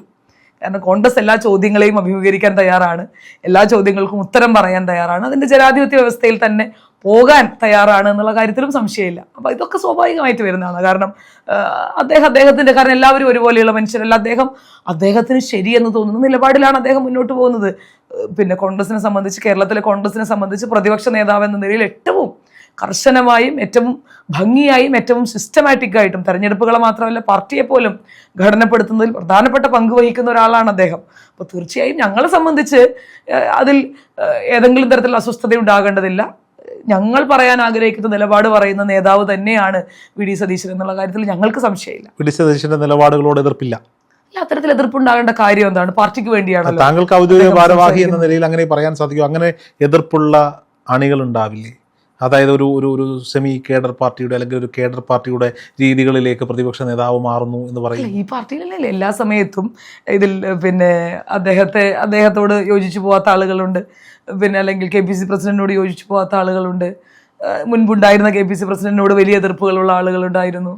ഈ പാർട്ടിയിൽ ഇതിന്റെ ഏറ്റവും മുകളിൽ നിൽക്കുന്ന AICC പ്രസിഡന്റിനോട് വരെ പിന്നെ അതുകൊണ്ടാണല്ലോ ശശി തരൂരിനെ പോലൊരു മലയാളി AICC പ്രസിഡന്റ് ആവാൻ മത്സര രംഗത്തേക്ക് കടന്നു വന്നത്. അതൊരു ജനാധിപത്യത്തിന്റെ ഭാഗമാണല്ലോ. അപ്പൊ അതൊക്കെ ഇതിൽ സ്വാഭാവികമായിട്ടാണ്. അതിനൊക്കെ അത്തരം ഇന്ന് പോലെ ഞങ്ങളവിടെ സംസാരിക്കുമ്പം പട്ടാഭിയെ പറ്റി പറഞ്ഞുകൊണ്ടിരിക്കുകയായിരുന്നു. സുഭാഷ് ചന്ദ്രബോസിനെ ജയിക്കുകയും ഗാന്ധിയുടെ സ്ഥാനാർത്ഥി പട്ടാഭി തോൽക്കുകയും ചെയ്തിട്ടുള്ള പാർട്ടിയാണ് കോൺഗ്രസ്. അപ്പൊ ഗാന്ധി ഇതിൽ ഏറ്റവും അപ്രവാദിത്തോടുകൂടെ നിൽക്കുന്ന നേതാവാണെന്ന് പറയുമ്പോഴും ആ ഗാന്ധിയുടെ പട്ടാഭിയെ തോൽപ്പിക്കാൻ പോലും ആവുന്ന സംവിധാനങ്ങൾ ഇതിലുണ്ട് എന്നുള്ളതാണ്. അത് ആഭ്യന്തര ജനാധിപത്യത്തിന്റെ ഭാഗമായിട്ട് ഇതിനെ കാണുന്നു. അല്ലാതെ ഇപ്പൊ പിണറായി വിജയനെ തിരുവായ്ക്ക് എതിർവായില്ല എന്ന് പറയേണ്ട ഗതികേടിലൊന്നും കോൺഗ്രസ് പോകുന്നില്ല എന്നുള്ളത് തന്നെ വലിയ സന്തോഷമാണ്. യൂത്ത് കോൺഗ്രസിന്റെ ഒരു ഔദ്യോഗിക ഭാരവാഹിയോട് ചോദിക്കട്ടെ, ഇന്നിന്റെ കാലത്ത് ഏതെങ്കിലും ഒരു ചെറുപ്പക്കാരൻ, ഒരു 18 വയസ്സോ 16 വയസ്സോ 15 വയസ്സോ ഉള്ള രാഷ്ട്രീയ ചിന്താഗതി മനസ്സിലേക്ക് കടന്നു വരുന്ന ഒരു യുവാക്കളോട് എന്തിന് നിങ്ങൾ കോൺഗ്രസ് ആകണം എന്ന് ചോദിച്ചാൽ എന്താണ് മറുപടി? തീർച്ചയായിട്ടും ഞാൻ നേരത്തെ പറഞ്ഞതുപോലെ എന്തുകൊണ്ടാണ് ഇപ്പം പൊതുവെ കുട്ടികളെ പറ്റിയിട്ടുള്ള ഇപ്പൊ ഇന്ന് പോലും അവിടെ ചർച്ചയുണ്ടായി, എന്തുകൊണ്ടാണ് പൊതുവെ കുട്ടികൾ കക്ഷി രാഷ്ട്രീയത്തിൽ നിന്ന് വിട്ടു നിൽക്കുന്നത് എന്നുള്ളൊരു ചോദ്യം വരികയാണ്. കുട്ടികളുടെ എണ്ണം കുറയുന്നു എന്നുള്ളൊരു കാര്യം വളരെ സീരിയസ് ആയി. ഞാനൊരു ഉദാഹരണം പറയാം. ഞാൻ എൻ്റെ കൂടെ എപ്പോഴും ഉണ്ടാകുന്ന ഒരു ആൾ കഴിഞ്ഞ പാർലമെന്റ് ഇലക്ഷനിൽ വോട്ട് ചെയ്യാൻ പോയിട്ട് തിരിച്ചു വന്നു. ഞാൻ തമാശയായിട്ട് അവനോട് ചോദിക്കാനുള്ള സ്വാതന്ത്ര്യത്തിൽ ഞാൻ ചോദിച്ചു, ആർക്കാടാ വോട്ട് ചെയ്തത്? കാര്യം കേരളം മുഴുവൻ ഞങ്ങൾ ഈ പല സ്ഥാനാർത്ഥികളുടെയൊക്കെ റിപ്പോർട്ടിങ്ങിനും ഇവരെ കാണാനും ഒക്കെ പോയിട്ടുള്ളത്. അപ്പോൾ എന്നോട് പറഞ്ഞു, ഞാൻ BJP സ്ഥാനാർത്ഥിക്ക് വോട്ട് ചെയ്തത്. പക്ഷേ BJP സ്ഥാനാർത്ഥിക്ക് അതെന്തിനാ? ഒരു ക്യൂരിയോസിറ്റിയുടെ പുറത്ത് വയ്ക്കുക. എന്തായാലും അതിൽ ജയിക്കത്തില്ല, എന്നാ പിന്നെ എന്തിനാ അവിടെ കുത്തിയേക്കാന്ന് വിചാരിച്ചു. അല്ല, അതാണ് രാഷ്ട്രീയത്തിന്റെ ഒരു ബോധ്യം എന്ന് പറയുന്നത്. എത്ര അപകടം പിടിച്ചൊരു രാഷ്ട്രീയ ബോധ്യമാണ് എന്നുള്ളതായിട്ടാണ് നമ്മൾ അതിനെ മനസ്സിലാക്കുന്നത്. ഒരു സ്വാഭാവികതയാണ്. പൊതുവെ കുട്ടികളെ സംബന്ധിച്ച് ഈ കക്ഷി രാഷ്ട്രീയത്തിന്റെ മാതൃകകളോട് ഒരുപക്ഷെ അത്തരം മാതൃകകൾ കുറെ കൂടെ പിന്നെ ഇവർക്ക് ഇഷ്ടപ്പെടുന്ന തരത്തിൽ കൂടെ കസ്റ്റമൈസ് ചെയ്യുന്നതിന്റെ കാലമാണല്ലോ അല്ലേ? നമുക്ക് ഇഷ്ടപ്പെട്ട ചെരുപ്പ്, നമുക്ക് ഇഷ്ടപ്പെട്ട തുണി, നമുക്ക് ഇഷ്ടപ്പെട്ട രീതിയിൽ അല്ലേ എല്ലാം കസ്റ്റമൈസ് ചെയ്യുന്നത്. എല്ലാവരും ഇടുന്ന അല്ലെങ്കിൽ ആർക്കോ വേണ്ടിയ തുന്നിയ ഉടുപ്പിടാൻ ഞാൻ തയ്യാറല്ല എന്ന് പറയുന്ന ഒരു കാലഘട്ടത്തിലാണ് നമ്മൾ ജീവിക്കുന്നത്. അപ്പം അതൊരു പരിമിതി കൂടിയാണ്. അപ്പം കുറെ കൂടെ കുട്ടികൾക്ക് ഇഷ്ടമുള്ള തരത്തിലേക്ക് ഇപ്പം നിലമ്പൂർ ഇലക്ഷനിൽ പോലും നമ്മൾ DJ ഇപ്പം CPM-ന്റെ ഭാഗമായിട്ട് ഒരു DJ പാർട്ടി വെച്ചു. നമ്മൾ ഹനാൻ ഷാ എന്ന് പറയുന്ന കുട്ടികൾക്ക് ഇഷ്ടമുള്ള ഒരാളുടെ കാരണം ഇത് ഈ കാലഘട്ടത്തിൽ ഈ DJ വെച്ച് കൊടുത്താലോ ഒരു വോട്ട് കിട്ടുന്നല്ല ഞാൻ വോട്ടല്ല പ്രസ്ഥാനത്തിലേക്ക് ആകർഷിക്കാൻ സാധിക്കില്ല. പക്ഷെ യൂത്ത് കോൺഗ്രസ് അല്ലെങ്കിൽ KSU ആണ് അത് മുന്നിട്ട് ചെയ്യേണ്ടത്. അതിന് എത്ര നേതാക്കന്മാർ തയ്യാറാകും? ആദർശം കൊണ്ട് അവരുടെ ആക്ടിവിറ്റി. ഇപ്പൊ ഞാൻ ഒരു ഉദാഹരണം പറഞ്ഞുതരാം. കരുനാഗപ്പള്ളിയിൽ CR മഹേഷ് ഉണ്ടാക്കി വെക്കുന്ന ഒരു ഓളമുണ്ട്. സീരിയസ്ലി അവിടുത്തെ ജനകീയ പ്രശ്നങ്ങളിൽ ഇടപെടുന്നു. അവർക്ക് ഒരു നാഥനുണ്ട് എന്നൊരു തോന്നൽ കരുനാഗപ്പള്ളിയിൽ CR കൃത്യമായി ചെയ്യുന്നുണ്ട്.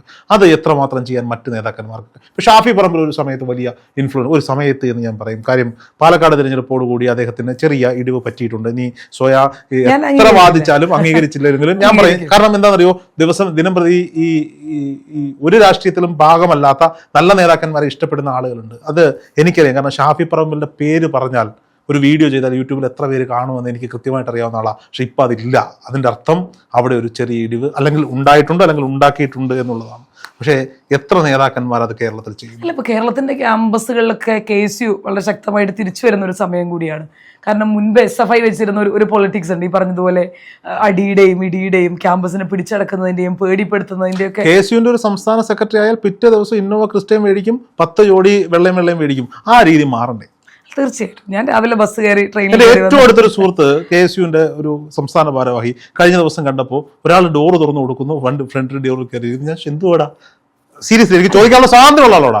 എല്ലാവരും ഓടി എത്തണ്ടേ ചേട്ടാ എന്നായിരുന്നു അവന്റെ മറുപടി. അല്ല, അതൊക്കെ വളരെ വ്യക്തിപരമായിട്ടുള്ള കാര്യങ്ങളല്ല. അത്തരം കാര്യങ്ങളിലേക്കൊന്നും നമ്മൾ കടക്കുന്നില്ല. ഞാൻ ഒരാളെ പറഞ്ഞ എല്ലാവരും ആ രീതിയിലേക്ക് ഈ പാർട്ടിയിലേക്ക് കടന്നു വരുന്ന ഓരോ ആളുകളും മാറുന്നു. അത് മാറി ജനങ്ങൾക്കൊപ്പം നിൽക്കുന്ന ഒരു ഞാൻ പറഞ്ഞു, അതൊക്കെ വ്യക്തിപരമായിട്ടുള്ള അതാണ് രാഷ്ട്രീയമെന്ന് ചിന്തിക്കുന്ന, അതാണ് രാഷ്ട്രീയമെന്ന് തെറ്റിദ്ധരിക്കപ്പെടുന്ന മാതൃകകൾ ഒരുപക്ഷെ ഉണ്ടായിരുന്നിരിക്കും. അത് ഇപ്പോൾ കുട്ടികളെ സംബന്ധിച്ച്, ഇപ്പം നമ്മളെ സംബന്ധിച്ച് നമുക്ക് വളരെ കൃത്യമായിട്ട് ഫാക്ട് അറിയാം എവിടെയാണ് ഇതിൻ്റെ വോട്ട് ഷെയർ നിൽക്കുന്നത്, എങ്ങനെയാണ് ഇവിടെ ഒരു ഗവൺമെൻറ് രൂപീകരിക്കാൻ സാധിക്കുക, എന്തൊക്കെ സ്ട്രാറ്റജികളാണ് നമുക്ക് മുന്നോട്ട് വെക്കാൻ കഴിയുക, അല്ലെങ്കിൽ കേരളത്തിൻ്റെ ഒരു പൊളിറ്റിക്സ് അല്ലെങ്കിൽ അതിൻ്റെ ഒരു ജാതി മത സമവാക്യങ്ങൾ എന്താണ്, ഇത്തരത്തിലുള്ള ബോധ്യങ്ങൾ ഉണ്ടാവണം. ഞാൻ പറഞ്ഞ കുറേ കൂടെ യുവാക്കൾ എന്ന് നിങ്ങൾ പറഞ്ഞു വെക്കുമ്പോൾ കുറേ കൂടെ പഠിക്കാൻ തയ്യാറാവേണ്ടതുണ്ട്. ഇതിനൊക്കെ അപ്പുറത്തേക്ക് രാഷ്ട്രീയ പ്രവർത്തനം, ഒരു രാഷ്ട്രീയ പ്രവർത്തനം എന്ന് പറയുമ്പോഴും നമ്മൾ ഇത്തരത്തിൽ ഇതൊരു എളുപ്പമുള്ളൊരു മേഖലയാണ് എന്നുള്ളത് യാതൊരു അർത്ഥത്തിലും ഞാൻ മനസ്സിലാക്കുന്ന ഒരു കാര്യമില്ല. ഒരിക്കലുമല്ല, വലിയ പ്രയാസങ്ങളുള്ള ഒരു കാര്യം, പ്രത്യേകിച്ച് സ്ത്രീകളെയൊക്കെ സംബന്ധിച്ച് പൊതുപ്രവർത്തനം നടത്തുക എന്ന് പറയുന്നതിൽ ഒരുപാട് ഗുരുതരമായിട്ടുള്ള. കഴിഞ്ഞ ദിവസം ഒരു മീറ്റിംഗിന് പോയപ്പോൾ ടോമിൻ തച്ചങ്കരിയുടെ ഒരു പ്രസംഗം, ഒരു ഇൻട്രൊഡക്ഷൻ പറയാണ്. അദ്ദേഹം ഈ IPSന്റെ ഇന്റർവ്യൂവിന് പോയപ്പോൾ അവിടെ ചോദിച്ചൊരു ചോദ്യമാണ്, ഒരു രാഷ്ട്ര വികസനത്തിന് അടിയന്തരമായി വേണ്ടുന്നത് ഏത് ക്വാളിറ്റിയിലുള്ള ഘടകമാണ്. ഉത്തരം ഇതായിരുന്നു, നിയമവ്യവസ്ഥ. അല്ല, ഓപ്ഷൻസ് കൊടുത്തത്, അതിലൊരു ഓപ്ഷൻ ആയിരുന്നു രാഷ്ട്രീയക്കാർ, നല്ല രാഷ്ട്രീയക്കാർ. അതായിരുന്നു അതിന്റെ കറക്റ്റ് ഉത്തരം എന്ന് പറയുന്നത്. സ്വാഭാവികമായിട്ട് നല്ല രാഷ്ട്രീയക്കാർ ഉണ്ടായാൽ മാത്രമേ ഒരു നാട്. പിന്നെ ഈ പറഞ്ഞതുപോലെ ഈ രാഷ്ട്രീയവാദമൊക്കെ മുന്നോട്ട് വെക്കുമ്പോഴും നമ്മൾ ഇവിടെ ഇരുന്ന് സംസാരിക്കുന്നുണ്ടെങ്കിൽ, നമ്മളിവിടെ സ്വതന്ത്രവായു ശ്വസിക്കുന്നുണ്ടെങ്കിൽ, ഞാനും നിങ്ങളും ഒക്കെ പ്രൈമറി വിദ്യാഭ്യാസം സൗജന്യമായിട്ട് നേടുന്നുണ്ടെങ്കിൽ, ഈ രാജ്യത്ത് ഇത്ര മികച്ച ട്രാൻസ്പോർട്ട് സംവിധാനവും മറ്റെല്ലാ സംവിധാനങ്ങളും ഉണ്ടെങ്കിൽ ഈ നാട്ടിൽ രാഷ്ട്രീയക്കാരുണ്ടായിട്ടുള്ളത് കൊണ്ടാണ്. അതിൽ യാതൊരു തർക്കവുമില്ല. പക്ഷേ കാലത്തിനനുസരിച്ച് കുറേ കൂടെയൊക്കെ മാറ്റം വരുത്താൻ കഴിയുന്ന, കുറെ കൂടെയൊക്കെ പുതിയ കാലത്തിന്റെ സാധ്യതകളെയൊക്കെ ഉൾപ്പെടുത്താൻ കഴിയുന്ന രീതിയിൽ രാഷ്ട്രീയത്തിന്റെ രീതികളും സ്വഭാവങ്ങളും ഒക്കെ മാറേണ്ടതുണ്ട്. അത് ഈ പറയുന്നത് പോലെ കുറെ കൂടെ ജൈവികമായ മാനുഷികമായ പ്രശ്നങ്ങളോട് ചേർന്ന് നിൽക്കുക എന്നുള്ളത് തന്നെയാണ് അതിന്റെ ഉത്തരം. അതിൽ യാതൊരു സംശയവുമില്ല.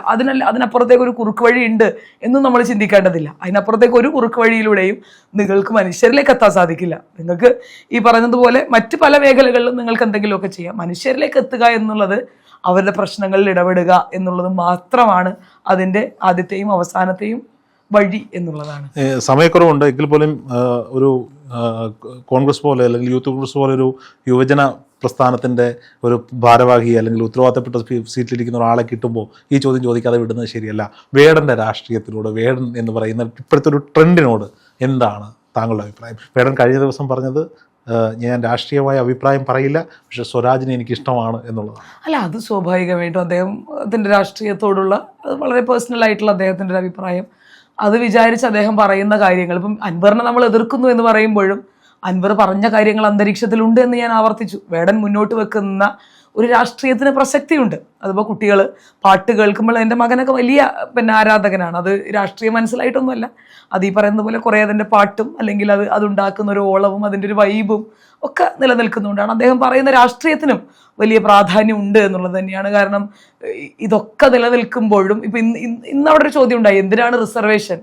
ഒരു കുട്ടി എഴുന്നേറ്റ് എന്ന് ചോദിക്കുകയാണ്, ഞങ്ങളെപ്പോലെ പഠിക്കുന്ന കുട്ടികൾക്ക് തടസ്സമിടാനാണോ റിസർവേഷൻ എന്ന് ചോദിക്കുന്ന 20s കിഡ്സിൻ്റെ കാലത്താണ് നമ്മൾ നിൽക്കുന്നത്. അപ്പോൾ ഈ രാജ്യത്ത് അവർ ചിന്തിക്കുന്ന എന്താ, ഇതിങ്ങനെയായിരുന്നു, ഇത് നൂറ്റാണ്ടുകളായി ഇതിങ്ങനെയായിരുന്നു എന്ന് ചിന്തിക്കുന്ന, ഇതിൻ്റെ സമര ചരിത്രങ്ങളോ ഒരു മനുഷ്യർ ഈ പറയുന്നത് പോലെ ഒരു കൂട്ടം മനുഷ്യർ എത്രയോ കാലം ജാതീയമായ വ്യവസ്ഥയുടെ അടിയിലായിരുന്നു, ഇപ്പോഴും അടിയിലാണ്, ഇപ്പോഴും മോചനം ഉണ്ടാകുന്നില്ല എന്നുള്ളതിൻ്റെ യാഥാർത്ഥ്യബോധത്തെ ഒന്നും ഉൾക്കൊള്ളാൻ കഴിയുന്ന ഒരു സാമൂഹ്യ ചിന്തയിലേക്ക് എത്താൻ കഴിയുന്നില്ല എന്നുള്ളതാണ്. ഇപ്പോഴും ജാതീയമായ വേർതിരിവുകളും അടിച്ചമർത്തലുകളും ഉണ്ടെങ്കിൽ അത് ഇന്ത്യ പതിറ്റാണ്ടുകളോളം ഭരിച്ച കോൺഗ്രസിന്റെ കൂടി ഉത്തരവാദിത്തമല്ലേ? എല്ലാ രാഷ്ട്രീയ പാർട്ടിയുടെ ഉത്തരവാദിത്തമാണ്. ഞാൻ അതിനെ നിഷേധിക്കുന്നില്ല. അത്തരത്തിൽ അംബേദ്കർ ഇതിലൊരു റിസർവേഷൻ എഴുതി വെച്ചപ്പം അംബേദ്കർ അന്ന് ആഗ്രഹിച്ചത് ഒരു 10 കൊല്ലം കഴിയുമ്പോൾ ഇത് എടുത്തു കളയണം. കാരണം എന്താണ്, 10 കൊല്ലം കൊണ്ട് ഇവർ സാമാന്യ ജനതയുടെ ഒപ്പം എത്തും. എല്ലാ തരത്തിലും, സാമൂഹ്യമായും ജൈവികമായും എല്ലാ തരത്തിലും ഇക്കണോമിക്കലായും ഒക്കെ അവർക്കൊപ്പം എത്താൻ കഴിയുമെന്നുള്ള വലിയ പ്രതീക്ഷയുടെ പ്രതീകമായിരുന്നു അദ്ദേഹം. ഇപ്പോഴും നമുക്കത് എത്താൻ കഴിയുന്നില്ലെങ്കിൽ ഇവിടെ നിലനിൽക്കുന്ന ഞാനും നിങ്ങളും ഉൾപ്പെടുന്ന മുഴുവൻ മനുഷ്യർക്കും അതിന് ഉത്തരവാദിത്വം ഉണ്ട് എന്ന് വിശ്വസിക്കുന്ന ഒരാളാണ് ഞാൻ. വളരെ സങ്കുചിതമായ രാഷ്ട്രീയത്തെ മനസ്സിലാക്കേണ്ട കാലമൊക്കെ കഴിഞ്ഞു. എന്തുകൊണ്ടായിരിക്കും ഈ വേടന്റെ സംഗീതത്തെ സംഘപരിവാർ എതിർക്കുന്നത്? അത് സംഘപരിവാർ എന്ന് പറയുന്നത് തന്നെ ഒരു ബ്രാഹ്മണിക്കൽ എലൈറ്റിസത്തിനെ എല്ലാ തരത്തിലും ആഘോഷിക്കുന്ന, അത് അവർ കുറെ പേരുകൾ കൊണ്ട് അതിനെ അവർ ക്ലോസ് ചെയ്യുന്നുണ്ട്. നരേന്ദ്രമോദി മുതൽ അല്ലെങ്കിൽ ഈ പറയപ്പെടുന്ന ദ്രൗപദി മുർമു മുതൽ.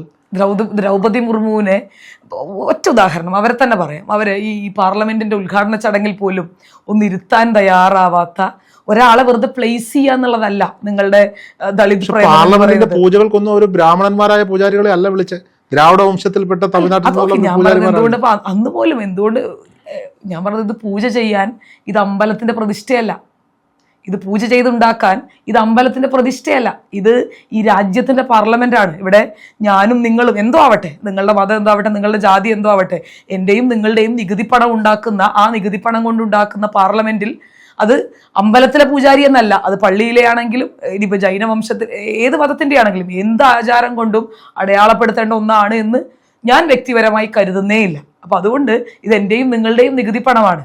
അപ്പോൾ അവിടെ ആരെ വിളിക്കണമെന്ന് ചിന്തിക്കാനുള്ള ശാസ്ത്രബോധം ഈ നാട്ടിലെ അധികാരികൾക്കില്ല എങ്കിൽ, യുക്തിബോധം ഈ നാട് ഭരിക്കുന്നവനില്ല എങ്കിൽ അത് ചോദ്യം ചെയ്യപ്പെടുക. എല്ലാ മതവിഭാഗത്തിന്റെയും പൂജകൾ അവിടെ നടന്നിട്ടുണ്ട് എന്നാണ് അവർ അവകാശപ്പെടുന്നത്. ഞാൻ പ്രകടമായി കണ്ടത് സന്യാസികൾ പിന്നെ ശൂലവും കുന്തവും എടുത്ത് പോകുന്നതിന്റെ ചിത്രങ്ങൾ കണ്ടിരുന്നു. മറ്റൊന്നും ഇനിയിപ്പം നിർഭാഗ്യവശാൽ പുറത്തു വന്നതായി ഞാൻ കണ്ടിട്ടില്ല. ആണെങ്കിൽ പോലും അതത്ര ഒരു മോശം സന്ദേശം നൽകുന്ന ഒരു കാര്യമാണ്. ഇത് രാജ്യത്തിന്റെ പാർലമെന്റ് ആണ്, അമ്പലത്തിന്റെ പൂജയല്ല, പള്ളിയുടെ കട്ടിലവെപ്പല്ല എന്നുള്ളത് ഓർക്കേണ്ടതാണ്. വിഷയത്തിലേക്ക് അത് ചർച്ച ചെയ്യാൻ നിന്നാൽ താങ്കളുടെ ട്രെയിനിന്റെ സമയമായി എന്നുള്ളതാണ്. അപ്പോൾ സ്വാഭാവികമായിട്ടും എന്റെ രീതിക്ക് ഇന്ന് മാറ്റമുണ്ട്. ഞാൻ വളരെ പെട്ടെന്നാണ് ഇടപെട്ട് പോയിക്കൊണ്ടിരിക്കുന്നത്. കുറച്ച് സമയം മാത്രമാണ് താങ്കളെ കിട്ടിയത് എന്നുള്ളതുകൊണ്ടാണ്. അപ്പോൾ ഞാൻ ചോദിച്ചത്, ഇപ്പോൾ ഒരു ബ്രാഹ്മണിക്കൽ മേധാവിത്വത്തിന്റെ കഥ പറഞ്ഞു. ഒരിക്കലും BJP അവർ പറയുന്നു നരേന്ദ്രമോദി OBC ആണ്, ദ്രൗപദി മുർമു ST വിഭാഗത്തിലാണ് എന്നൊക്കെ അവർ പറയുന്നുണ്ട്. പക്ഷേ അതിന്റെ യഥാർത്ഥ കാരണം എന്താണ്? എന്തുകൊണ്ടാണ് സംഘപരിവാർ വീടിനെ എതിർക്കുന്നത്? ആ ചോദ്യം പൂർണ്ണമായില്ല. സ്വാഭാവികമായിട്ടും അദ്ദേഹം പറയുന്ന ഒരു രാഷ്ട്രീയത്തോട്, കാരണം അദ്ദേഹം തന്നെ എഴുതുന്ന വരികളിൽ, വാക്കുകളിൽ സംഘപരിവാറിനോടുള്ള എതിർപ്പ് കൃത്യമായിട്ട് പങ്കുവെച്ചിട്ടുണ്ട്, മുൻകാലങ്ങളിലും പങ്കുവെച്ചിട്ടുണ്ട്. അപ്പോൾ സ്വാഭാവികമായിട്ടും അത്തരമൊരു രാഷ്ട്രീയത്തോട് അവർക്കുണ്ടാകുന്ന സ്വാഭാവികമായിട്ടുള്ള എതിർപ്പാണത്. അതിൽ എന്തെങ്കിലും അസ്വാഭാവികത ഉണ്ടെന്ന് ഞാൻ ചിന്തിക്കുന്നില്ല. കാരണം അത്തരത്തിലുള്ള മുഴുവൻ മനുഷ്യരെയും നമസ്കരിക്കുക എന്നുള്ളൊരു ആത്യന്തികമായിട്ടുള്ളൊരു ബോധം സംഘപരിവാറിനുണ്ട് എന്നുള്ളത് തന്നെയാണ് ഞാൻ മനസ്സിലാക്കിയിട്ടുള്ള ഒരു കാര്യം.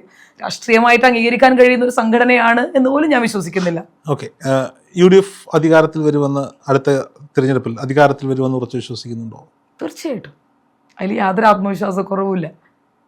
പക്ഷേ ഓരോ ജില്ലയിലും, തിരുവനന്തപുരം മുതൽ കാസർഗോഡ് വരെയുള്ള ജില്ലകളിൽ ഓരോ സിറ്റിംഗ് സീറ്റിന് അധികമായി 4 സീറ്റുകൾ വീതം പിടിച്ചാൽ മാത്രമേ ആ നമ്പറിലേക്ക് എത്താൻ സാധിക്കൂ. തീർച്ചയായിട്ടും ഇതിന്റെ ഫാക്റ്റാണത്, അതിന്റെ ഫാക്റ്റാണ്. ആ ഫാക്റ്റിലേക്ക് എത്താനുള്ള സംഘടനാ പ്രവർത്തനം അല്ലെങ്കിൽ അതിന്റെ സംഘടനാപരമായിട്ടുള്ള മുന്നേറ്റങ്ങൾ, അതിനുള്ള കപ്പാസിറ്റി ഇതിന്റെ കോൺഗ്രസിനുണ്ടോ? തീർച്ചയായിട്ടും. ആരായിരിക്കും മുന്നിൽ നിന്ന് നയിക്കുക?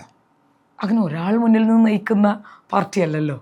ഒരു UDF എന്ന് പറയുന്ന ഒരു ഐക്യകണ്ഠേന മുന്നോട്ട് പോകുന്ന ലീഗിന്റെയും കോൺഗ്രസിന്റെയും മറ്റ് CMP പോലെയുള്ള ഘടകകക്ഷികളുടെ ഒക്കെ സമുന്നത ഒരു പ്രതീക്ഷ ഉണ്ടാവില്ല ഇത്തവണ.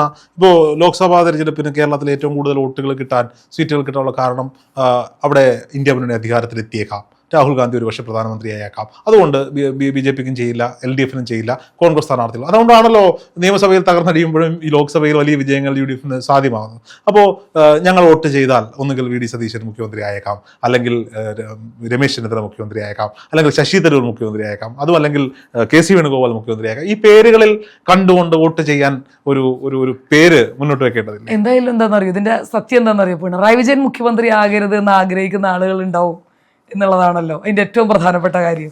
കാരണം ഏത് വിഭാഗത്തിനാണ് ഇവിടെ ഈ ഭരണം കൊണ്ട് ഗുണമുണ്ടായിട്ടുള്ളത് എന്നുള്ളത് വലിയ വിഷയമാണ്. ഇപ്പോൾ ആശമാർ സമരം ചെയ്യുന്നു, അംഗനവാടി ജീവനക്കാർ സമരം ചെയ്യുന്നു, കോളേജ് അധ്യാപകരുടെ ഇടയിൽ വലിയ രീതിയിലുള്ള, അല്ലെങ്കിൽ ഉദ്യോഗാർത്ഥികളുടെ ഇടയിൽ കോളേജുകളിലെ നിയമനം നിരോധിക്കപ്പെട്ടിട്ട് 5-8 വർഷമായി. കോളേജുകളിൽ നിങ്ങൾക്ക് ലിസ്റ്റ് എടുത്ത് നോക്കിയാൽ അറിയാം, നിയമനങ്ങൾ നടക്കുന്നില്ല. CPO റാങ്ക് ലിസ്റ്റിൽപ്പെട്ട ആളുകളുടെ അവസ്ഥ നമുക്കറിയാം. ഇങ്ങനെ നിങ്ങൾ ഓരോ വിഭാഗത്തെ എടുത്ത് പരിശോധിക്കുക. ഈ വിഷയങ്ങളിലൊന്നും വലിയ സമരമുഖങ്ങൾ തുറക്കാൻ പ്രതിപക്ഷത്തിനായിട്ടില്ല. അല്ല, തീർച്ചയായും ഇത് ആ വിഭാഗങ്ങൾ തന്നെ ഇവിടെ ഉയർത്തുന്ന ജനകീയ പ്രതിരോധങ്ങൾ വളരെയധികമാണ്.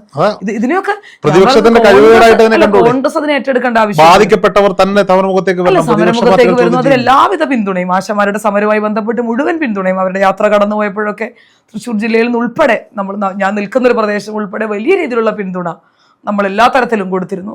അത്തരത്തിൽ മാനസികമായിട്ടുള്ള, കാരണം കോൺഗ്രസ് എല്ലാ വിഭാഗങ്ങളിലും പെട്ട മനുഷ്യർക്ക് അസ്വസ്ഥതയുണ്ട് എന്നുള്ളതിൻ്റെ ഉദാഹരണം അതല്ലേ. ആരുമില്ലെങ്കിലും മനുഷ്യർ സമരം ചെയ്യും ഈ നാട്ടിൽ ജനാധിപത്യ വിരുദ്ധതയ്ക്കെതിരെ എന്നുള്ളതിൻ്റെ ഏറ്റവും വലിയ തെളിവല്ലേ ഈ നാട്ടിൽ നടക്കുന്നത്. ഈ സർക്കാരിന് ജനാധിപത്യത്തിൻ്റെ ഭാഷ അംഗീകരിക്കാൻ തയ്യാറല്ല, അത് മനസ്സിലാക്കാൻ തയ്യാറല്ല. ഈ ആശാവർക്കർമാരുടെ വോട്ട്, ഈ അംഗനവാടി ജീവനക്കാരുടെ വോട്ട്, ഈ ഉദ്യോഗാർത്ഥികളുടെ വോട്ട്, നിങ്ങൾ അവരോട് സംസാരിക്കാൻ തയ്യാറാവണ്ടേ, നിങ്ങൾ അവരോട് ചർച്ച ചെയ്യാൻ തയ്യാറാവട്ടെ. പിന്നെ നിങ്ങൾ എന്ത് ജനാധിപത്യത്തെ പറ്റിയിട്ടാണ് സംസാരിക്കുന്നത് എന്നുള്ളത് വളരെ പ്രധാനപ്പെട്ട ഒരു ചോദ്യമാണ്. അപ്പോൾ ആ ജനാധിപത്യ ബോധം ഈ സർക്കാരിനെ കൂടെ പഠിപ്പിക്കുക എന്നുള്ളത് ഈ നാട്ടിലെ മനുഷ്യരുടെ ഉത്തരവാദിത്തമാണ്. അവരത് ഏറ്റവും ഭംഗിയായി ചെയ്യും എന്നുള്ളത് തന്നെയാണ്. കോൺഗ്രസിനപ്പുറത്തേക്ക്, രാഷ്ട്രീയ കക്ഷികൾക്കപ്പുറത്തേക്ക് ജനാധിപത്യത്തിൻ്റെ വിശ്വാസം നിലനിൽക്കപ്പെടണം എന്നുള്ളത് തന്നെയാണ് ഏറ്റവും പ്രധാനപ്പെട്ട കാര്യം. അടുത്ത ഇത് അവസാനത്തെ ചോദ്യമാണ്. നിയമസഭാ തെരഞ്ഞെടുപ്പിൽ UDF-ന്റെ സ്ഥാനാർത്ഥി ലിസ്റ്റ് വരുമ്പോൾ 140 മണ്ഡലങ്ങളിൽ ഏതെങ്കിലും ഒന്ന് സോയ ജോസഫിന്റെ പേരിലായിരിക്കും? അയ്യോ, അത് അത്തരത്തിലൊന്നും നമുക്ക് മുന്നോട്ട് വെക്കാൻ കഴിയുന്ന ഒരു കാര്യമല്ലല്ലോ. അത് തീർച്ചയായിട്ടും നമ്മൾ പരിഗണിക്കപ്പെടേണ്ട ആളാണ്, അല്ലെങ്കിൽ ഏതെങ്കിലും തരത്തിൽ അർഹതപ്പെട്ട ആളാണ്, അല്ലെങ്കിൽ എവിടെയെങ്കിലും നമ്മൾ പ്ലേസ് ചെയ്യാൻ പറ്റിയ ഒരാളാണ് എന്നുള്ള ധാരണ ഈ പ്രസ്ഥാനത്തെ സംബന്ധിച്ചിട്ടുണ്ടെങ്കിൽ തീർച്ചയായിട്ടും അത്തരത്തിൽ പ്ലേസ് ചെയ്യപ്പെടുകയും അല്ലെങ്കിൽ നമുക്ക് ചെയ്യാൻ കഴിയുന്നതിൻ്റെ പരമാവധി കാര്യങ്ങൾ ചെയ്യുകയും ചെയ്യും. അതൊരു നിർബന്ധമോ അല്ലെങ്കിൽ അത്തരത്തിലുള്ളൊരു കാര്യമല്ല. ഒരു പാർട്ടിയുടെ ആത്യന്തികമായിട്ടുള്ള തീരുമാനമാണ് എന്നുള്ള കാര്യത്തിൽ യാതൊരു സംശയവുമില്ല. അതേറ്റവും നമ്മളത് എന്താണെങ്കിലും അത് നമ്മളൊരു രാഷ്ട്രീയ പ്രവർത്തനത്തിൻ്റെ ഒരു മേഖല എന്ന് പറയുന്നത് നമ്മളെല്ലാ തരത്തിലും മനുഷ്യരുമായി ചേർന്ന് നിന്ന് മുന്നോട്ട് പോവുക എന്നുള്ളത് മാത്രമാണ്. അപ്പോൾ അത്തരത്തിൽ നമുക്ക് ചെയ്യാൻ കഴിയുന്ന എല്ലാ കാര്യങ്ങളും ഈ പ്രസ്ഥാനത്തിന് വേണ്ടിയും നമ്മുടെ ചുറ്റും നിൽക്കുന്ന മനുഷ്യർക്ക് വേണ്ടിയും ചെയ്യുക എന്നുള്ളത്. ഓക്കെ, എന്തായാലും സമയക്കുറവുണ്ട്, അവസാനിപ്പിക്കുകയാണ്. ഇനിയൊരു അവസരത്തിൽ വിശദമായി ഒരു ചർച്ചയ്ക്ക് ഇരിക്കാൻ കഴിയട്ടെ എന്ന് ആഗ്രഹിക്കുന്നു. Thank you.